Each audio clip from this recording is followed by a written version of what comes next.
शिवजी सदा सहाय। ॐ नमः शिवाय। गुरुजी सदा सहाय। जय गुरुजी। अथ श्री शिव महापुराणे द्वितीयायां रुद्रसंहितायां पंचमो युद्धखण्ड अथैकोनत्रिंशोऽध्यायः।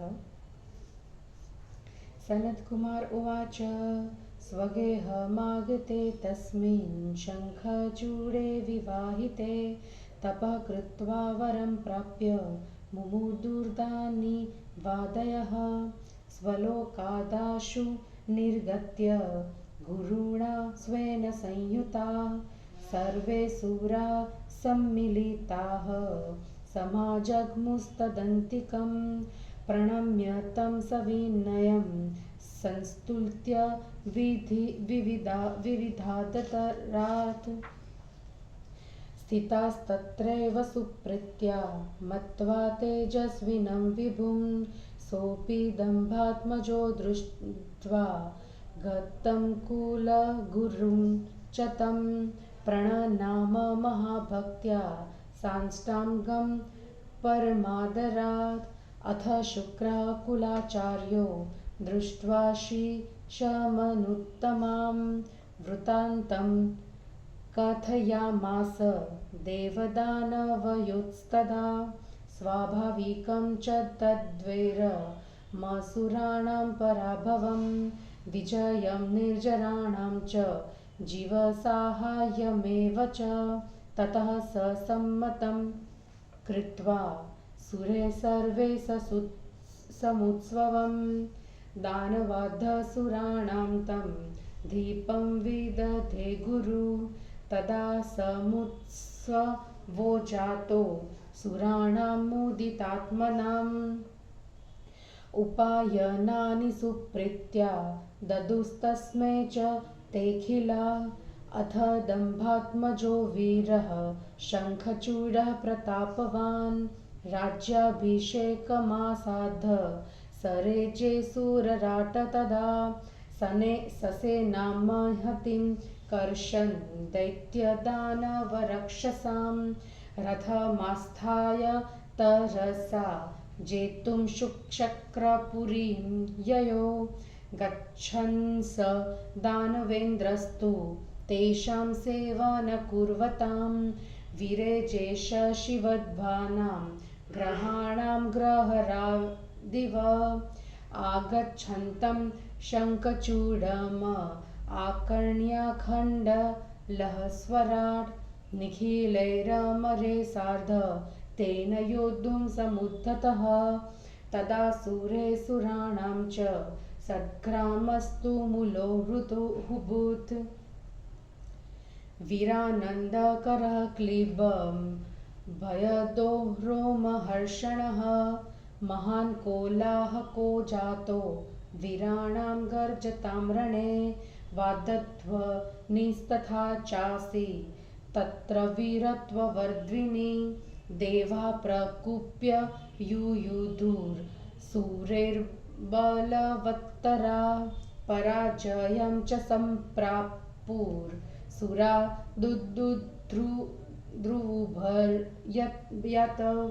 पलायमानां स्तान् दृष्ट्वा शङ्खचूडः स्वयं प्रभु युयुधे निर्जरे साकं सिंहनादं प्रगर्ज्य च तरसा सहसा चक्रे कदनं त्रिदिवोकसां प्रदुद्रुवुः सुराः सर्वे तत्सुतेजो न सेहिरे यत्र तत्र स्थिता दीना गिरीणां कन्दरासु च तदधीना न स्वतन्त्रा निष्प्रभा सागरा यथा सोऽपि दम्भात्मजः शूरो दानवेन्द्रः प्रतापवान् सुराधिकारान् सञ्जहले सर्वान् लोकान् विजित्य च त्रैलोक्यं स्ववशं चक्रे यज्ञभागं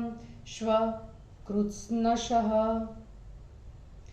स्वयमिन्द्रो बभूवापि शासितं निखिलं जगत् कौबेरमेन्दवं शौर्यमाङ्नेयं याम्यमेव च कारयामास वायव्यस्याधिकारं स्वशक्तिः देवानामसुराणां च दानवानां च रक्षसां गन्धर्वाणां च नागानां किन्नराणां रसोकसां त्रिलोकस्य परेषां च सकलानामधीश्वरः स बभूव महावीरः शङ्खचूडो महाबली एवं स बुभुजे राज्यं राजराजेश्वरो महान् सर्वेषां भवनानां च शङ्खचूडश्विरं समाः तस्य राज्येन दुर्भिक्षं न मारी न शुभग्रह आधयो व्याधयो नैव सुखिन्यश्व प्रजा सदा अकृष्टपच्या पृथिवी ददौ सस्यान्यनेकशः ओषध्यो विविधाश्वासन् सफलसरसा सदा मण्यकराश्वनीतरां रत्नखन्यश्वसागरा सदा पुष्पकला पृथ्वी नदःसु सलिलावहा देवानवीनाखिला जीवा सुखिनो निर्विकारका स्वस्वधर्मास्थिता सर्वे चतुर्वर्णाश्रमा परे तस्मिन् झासति त्रैलोक्ये न कश्चिद् दुःखितो भवत् भ्रातृवैरत्वमाश्रित्य केवलं दुःखिनो मराः सशङ्खचूडः प्रबलः कृष्णस्य परमः सखा कृष्णभक्तिरतः साधुः सदा गोलोकवासिनः पूर्वशापप्रभावेण दानवीं योनिमाश्रितः न दानवमतिः सोऽभूदानन्त्वेऽपि वे मुने ततः सुरगणाः सर्वे रतराज्यः पराजितः सम्मन्त्र्य सर्षयस्तात प्रययुर्ब्रह्मणः सभां तत्र दृष्ट्वा विधातारं नत्वा स्तुत्वा विशेषतः ब्रह्मणे कथयामासुः सर्ववृत्तान्तमाकुला ब्रह्मा तदा समाश्वास्य सुरान् सर्वान् मुनीनपि तैश्वसार्ध्वययो लोके वैकुण्ठं सुखदं सतां ददर्श तत्र लक्ष्मीशं ब्रह्मदेव गणेशः किरीटिनं कुण्डलिनं वनमाला विभूषितं शङ्खचक्रगदापद्मधरं देवं चतुर्भुजं सनन्दनाद्येह शिश्वेश्व सेवितं पीतवाससं दृष्ट्वा विष्णुं सुराः सर्वे ब्रह्माद्यमुनीश्वरा प्रणम्य तुष्टुवुर्भक्त्या बद्धाञ्जलिकरा विभुं देव ऊचु देवदेव जगन्नाथ वैकुण्ठाधिपते प्रभो रक्षास्माञ्ज शरणापन्नान् श्रीहे हरे त्रिजगद्गुरो त्वमेव जगतां पाता त्रिलोकेशाच्युत प्रभो लक्ष्मीनिवास गोविन्द भक्तप्राण नमोऽस्तु ते इति स्तुत्वा सरा सर्वे रुरुदु परतो हरे तच्छ्रुत्वा भगवान् विष्णु ब्रह्माणमिदमब्रवीत् विष्णुरुवाच किमर्थमागतोऽसि त्वं वैकुण्ठं योगि दुर्लभं किं कष्टं ते समुद्भूतं तत्त्वं वद ममाग्रतः सनत्कुमार उवाच इति श्रुत्वा हरेर्वाक्यं प्रणम्य च मुहुर्मुहुः बद्धाञ्जलिपुटो भूत्वा विनयानतकन्धरः वृत्तान्तं कथयामास शङ्खचूडकृतं तदा देवकष्ठसमाख्यानं पुरो विष्णोः परात्मनः हरिस्तद्वचनं श्रुत्वा सर्वतः सर्वभावविता प्रहस्योवाच भगवान्तस्तघ्रदहस्यं विधिं प्रति श्रीभगवान् उवाच शङ्खचूडस्य वृत्तान्तं सर्वजानामि पद्मज मद्भक्तस्य च गोपस्य महातेजस्विनी पुरा शृणु तत्सर्ववृत्तान्तमितिहासं पुरातनम् सन्देहो नैव कर्तव्यं शङ्करिष्यति शङ्करः सर्वोपरि च यस्यास्ति शिवलोकः परात्परः यत्र संराजते शम्भुः परब्रह्म परमेश्वरः प्रकृते पुरुषस्यापि योऽधिष्ठाता त्रिशक्तिधृक् निर्गुणः सगुणः सोऽपि परज्योतिस्वरूपवान् यस्याङ्गजास्तु वै ब्रह्मं सृष्टयादिकारका सत्त्वादिगुणसम्पन्ना विष्णुब्रह्महराभिधा स एव परमात्मा हि विहरत्युमया सह यत्र माया विनिर्मुक्तो नित्यानित्यप्रकल्पकः तत्समीपे च गोलोको गोशाला शङ्करस्य वे तस्येच्छया च मद्रूपः कृष्णो वसति तत्रः तदगवां रक्षणार्थाय तेनाज्ञप्तः सदा सुखी तत्सम्प्राप्तः सुखसोऽपि सत्कृति विहारवीत् तस्य नारी समाख्याता राधेति जगदम्बिका प्रकृते परमा मूर्तिः पञ्चमी सुविहारिणी बहुगोपाश्वगोप्यश्व तत्र सन्ति तदङ्जः सुविहारपरा नित्यं राधाकृष्णानुवर्तिनः स एव लीलया शम्भोरिदानीं मोहितोऽनया सम्प्राप्तो दानवीं योनिं मुधा शापात् स्वदुःखदां रुद्रशूलेन तन्मृत्युः कृष्णेन विहितः पुरा ततः स्वदेहमुत्सृज्य पार्षदः स भविष्यति इति विज्ञाय देवेश न भयं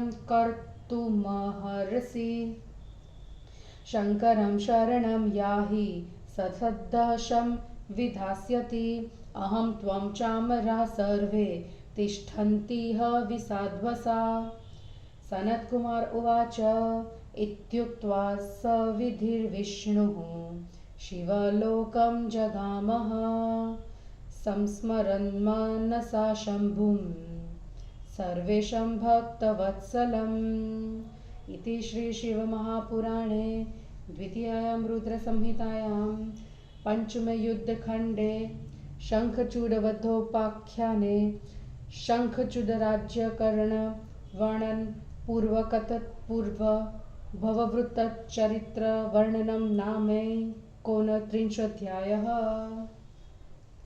हिंदी अनुवाद।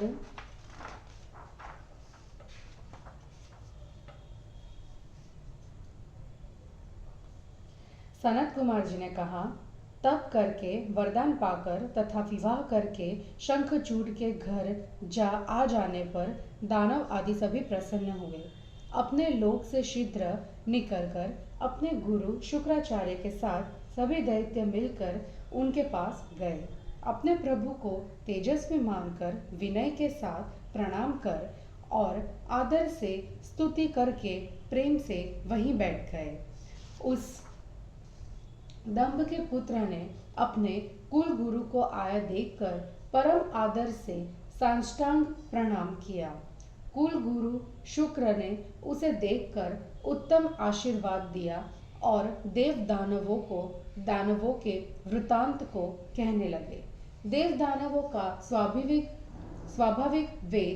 स्वाभाविक वैर, दैत्यों की पराजय, देवताओं की विजय में बृहस्पति की सहायता का वर्णन करने लगे। तब सभी देवताओं ने सलाह करके दानवों तथा असुरों का उस शुक्राचार्य को गुरु बना दिया। तब प्रसन्नचित्त असुरों ने उत्सव मनाया और उन सब ने प्रेम से शुक्राचार्य को अनेक प्रकार के उपहार दिए। उसके बाद दंभपुत्र शंखचूड़ का राज्याभिषेक हुआ, जिससे वह देवराज की भांति शोभित हुआ।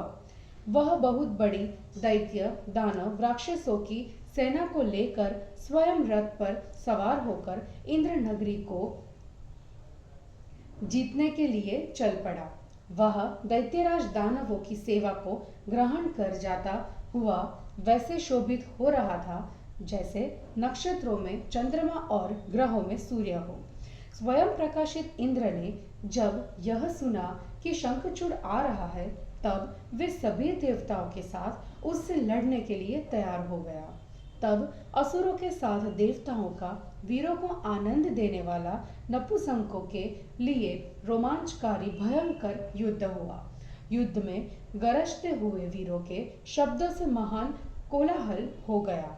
वाद्यों के शब्द वहां वीरता को बढ़ा रहे थे। प्रकुपित होकर बलवान देवताओं के साथ लड़े उनसे असुर हार कर भय से भागने लगे। दैत्यों का स्वामी शंखचूड़ उनके भागते हुए देखकर सिंहनाद करके देवताओं के साथ युद्ध करने लगा। खेल ही खेल में उसने देवताओं को कुचल डाला। उसके तेज को सहन न कर सकने के कारण देवता भाग निकले। वे दुखी होकर पहाड़ों की गुफाओं के भीतर छिप गए और वे कांतिहीन होकर उसके अधीन हो गए। जैसे समुद्र के पुत्र उस शूर दानवेंद्र प्रतापी दंभपुत्र ने सब लोगों को जीतकर देवताओं के अधिकारों को हर लिया। तीनों लोगों तथा यज्ञ भागों को अपने वश में करके स्वयं इंद्र होकर संपूर्ण संसार को शासित करने लगा। कुबेर चंद्र सूर्य अग्नि यम वायु के अधिकारों का निर्वाह अपनी शक्ति से करने लगा। देवता असुर दानव राक्षस गंधर्व नाग किन्नर तथा भूपतियों का तीनों लोकों का तथा दूसरे भी सभी का वह महाबली शूर शंखचूड़ स्वामी हो गया। इस प्रकार वह राजाओं का भी राजा महान शंखचूड़ सभी भुवनों के राज्य का सुख वर्षों तक भोगता रहा। उसके राज्य में न अकाल न महामारी न अशुभ ग्रहों की बाधा न आदि और न व्याधि थी। सदा प्रजा सुखी रहती थी। बिना जोते बोए पृथ्वी अनेक प्रकार की फसल को देती थी। औषधियां वहां सफल एवं सरस थीं। खानों से मणि समुद्रों से रत्न निकलते थे। पेड़ सदा फूल फल से युक्त रहते थे तथा नदियों में स्वच्छ जल बहा करता था। देवताओं के बिना भी सभी प्राणी सुखी थे और विकार रहित थे। चारों वर्णों के लोगों अपने अपने धर्म में स्थित थे। उसके शासन काल में तीनों लोकों में कोई दुखी नहीं था। भ्रातृवैर को लेकर केवल देवता ही दुखी थे। वह बलि शंखचूड़ श्री कृष्ण का परम मित्र था। गोलोकवासी श्री कृष्ण भी भक्ति में वह सदा तत्पर रहता था। पहले के शाप के प्रभाव से वह दानवी योनि को प्राप्त था। हे मुनि, दानव होने पर भी उसकी दानवी बुद्धि नहीं थी। उसके बाद पराजित तथा अधिकार रहित सभी देवता आपस में विचार कर हे नाथ ऋषियों को साथ लेकर ब्रह्मा जी की सभा में गए। वहां ब्रह्मा जी को देखकर उन्हें प्रणाम कर और उनकी विशेष रूप से स्तुति करके व्याकुल होकर अपना समाचार ब्रह्मा जी को सुनाया। ब्रह्मा जी ने देवता तथा मुनियों को आश्वस्त करके उनके साथ सज्जनों को सुख देने वाले वैकुंठ लोक को गए। ब्रह्मा जी ने देवताओं के साथ किरीट कुंडलधारी वनमाला से विभूषित लक्ष्मीपति को देखा। चारों हाथों में शंख, चक्र, गदा, पद्म धारण किए हुए, पीत वस्त्र पहने, सनंदन आदि सिद्धों द्वारा सेवित विभु विष्णु जी को देखकर ब्रह्मा आदि सभी देवता तथा मुनीश्वरों ने हाथ जोड़कर प्रणाम कर भक्ति से स्तुति की। देवताओं ने कहा, देव देव जगन्नाथ, वैकुंठाधिपति प्रभु, तीनों लोकों के स्वामी श्री हरि, शरण में आए हुए हमारी रक्षा कीजिए। हे त्रिलोकेश अच्युत प्रभु, लक्ष्मी निवास गोविंद, भक्त प्राण, आपको नमस्कार है। आप ही संसार के रक्षक है। इस प्रकार स्तुति करके सभी देवता विष्णु के समान रोने लगे, विष्णु के सामने रोने लगे। यह सुनकर भगवान विष्णु ने ब्रह्मा जी से कहा, विष्णु जी ने कहा, योगियों के लिए दुर्लभ इस वैकुंठ में तुम किस लिए आए हो? तुम्हें क्या कष्ट है? मेरे सामने ठीक ठीक हो, मेरे सामने ठीक ठीक कहो।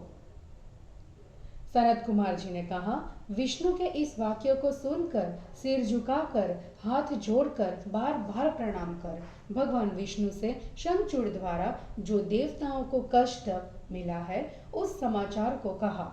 चारों ओर से सब भावों को जानने वाले विष्णु जी ने उस वृतांत को सुनकर हंसकर उसके रहस्य को ब्रह्मा जी को सुनाया। श्री भगवान ने कहा, हे ब्रह्मा जी, पूर्व जन्म का गोप मेरा भक्त महातेजस्वी शंखचूड़ का वृतांत मैं सब जानता हूँ। उसके पूर्व जन्म का इतिहास सुनो, इसमें संदेह मत करो। भगवान शिव भला करेंगे। सबके ऊपर जिनका शिवलोक है, जहाँ वे विराजते हैं और जो पर ब्रह्मा परमेश्वर है, प्रकृति तथा पुरुष के भी जो अधिष्ठाता है, जो तीनों भक्तियों को धारण करते हैं, जो निर्गुण तथा सगुण है, वे ही परम ज्योति स्वरूप है। हे ब्रह्मा जी, जिनके अंग से सृष्टि स्थिति विनाश करने वाले ब्रह्मा विष्णु हर नाम वाले सत्वादि गुणों से संपन्न है, वे परमात्मा माया के युक्त होकर नित्य अनित्य की कल्पना वाले उमा के साथ विहार किया करते हैं। उन्हीं के सभी गोलोक है और वही उनकी गौशाला है। उन्हीं की इच्छा से मेरा श्री कृष्ण स्वरूप वहीं रहता है। उनकी गायों की रक्षा के लिए उनकी आज्ञा से विहार रस के सुख को जानने वाले श्री कृष्ण उनसे सुख पाकर वहीं रहते हैं। उनकी स्त्री जगदम्बिका राधा प्रकृति की पांचवी मूर्ति वहीं निवास करती है। उनके अंग से उत्पन्न वहां अनेक गोप गोपियां हैं। वे विहार करती हुई राधा कृष्ण की अनुगामिनी है। वह शंखचूड़ शिव माया से मोहित होकर अपने को दुख देने वाली दानवी योनि को व्यर्थ ही प्राप्त हुआ है। श्री कृष्ण ने पहले ही कहा है कि इसकी मृत्यु शिव जी के शूल से होगी, तब यह अपने शरीर को छोड़कर पार्षद हो जाएगा। ऐसा जानकर हे देवेश भयभीत मत होइए, शिव जी की शरण में जाइए, वे शीघ्र कल्याण करेंगे। मैं तुम और सभी देवता निश्चित होकर यहाँ रहे। सनत कुमार जी ने कहा, ऐसा कहकर ब्रह्मा को साथ लेकर विष्णु जी सर्वेश भक्त वत्सल शिव जी का मन से स्मरण करते हुए शिवलोक को गए। और इस प्रकार शिव महापुराण में शंखचूड़ राज्य करण वर्णन पूर्वक तत्पूर्व भववृत्त चरित्र वर्णन नाम का 29वां अध्याय समाप्त हुआ। जय गुरु जी।